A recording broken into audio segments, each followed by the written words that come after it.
Last weekend, my friends and I decided to escape the hustle and bustle of city life with a simple camping trip. We packed our gear, loaded up the car with snacks, and headed to a secluded spot in the woods. The first night was perfect, the stars were bright, the fire was crackling, and we even managed to roast marshmallows without turning them into flaming torches. As the night wore on, we noticed some rustling in the bushes, but we just chalked it up to typical forest critters.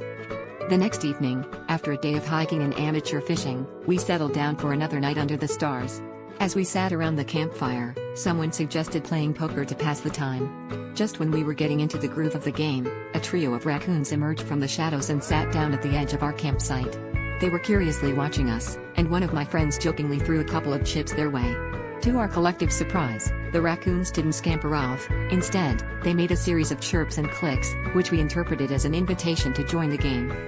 Amused and a little intrigued, we dealt them in, not expecting much.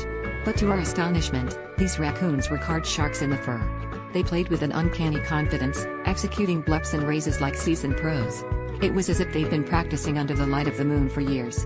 We exchanged bewildered glances as they raked in our chips. By midnight, the raccoons had cleaned us out, leaving us in fits of laughter and disbelief. We tried to figure out how we had been outsmarted by wildlife, but it seemed our poker skills were no match for their woodland wit.